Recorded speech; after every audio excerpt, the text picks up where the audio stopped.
Assalamualaikum warahmatullahi wabarakatuh. Okay, so today I would like to do about my G tax that's about reading. So before I started, let me introduce myself first. So hello everyone, my name is Raditya and I'm from 9.5 and also my attendance is 13. So today I would like to do the reading sections that's about my AG today. So this is my AG tax. A. I never forget the first time I met our new contact from recording. One of our top 5 customers. I had traveled to Hyderabad office to meet him in person, talk about the story of our companies together, and define a shared vision for future cooperations. I want to focus on building as a good relationship with him, which would be a good foundation for working together. So when we met, I want to make a good impression and also show his respect. I greeted him with a handshake and addressed him by his surname. When, when I put my hand out, I realized he had been moving in to give me a hug. So we did an awkward mixture of the two.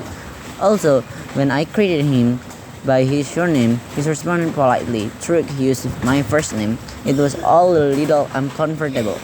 In this situation, I guess I made assumption about the level of formality he expected.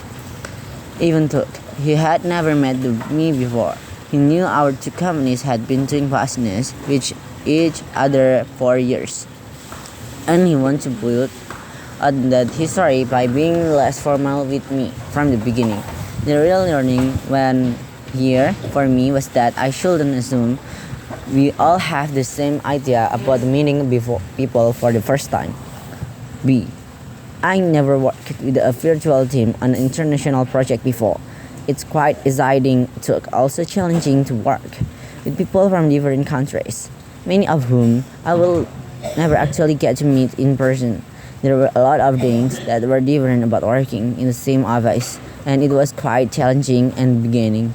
For example, there were different time zone, different IT system, and even different local regulations, which impact on what each person was allowed to or able to do for the project.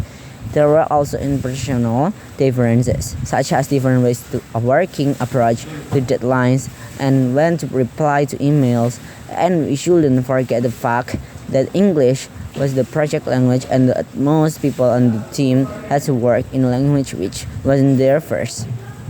A positive on this was that it meant that everyone, including native English speakers, had to make the effort of communicate clearly and clarify their own and everyone else understanding.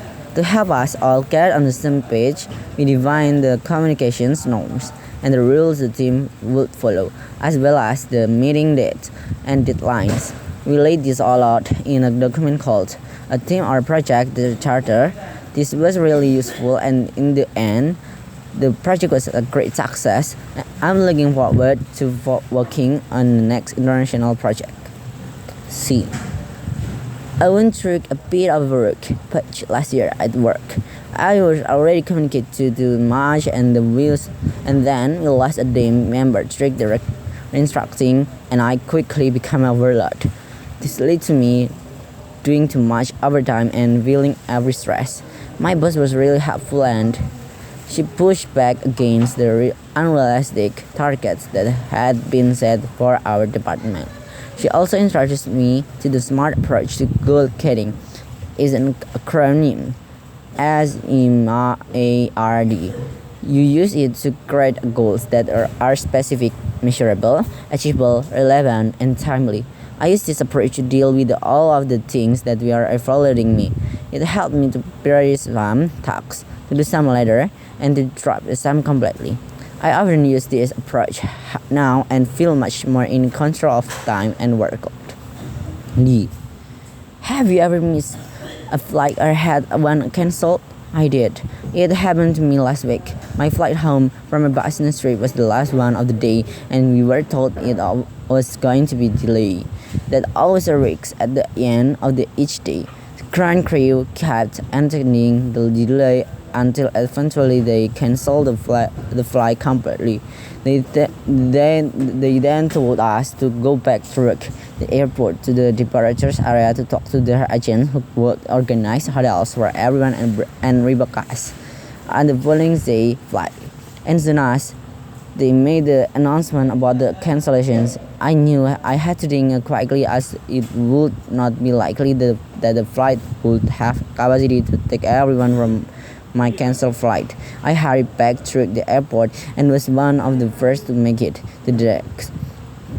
That turned out to be the good idea, as there were only 9 seats available on the flight. The next morning, everyone else had to fly to a different airport and then continue back to our destination's airport in a coach. Lucky me, right? So I think enough for my speaking section today. I would like you are understand what I said at the first. Thank you everyone. Thank you so much to hearing, and wassalamualaikum warahmatullahi wabarakatuh.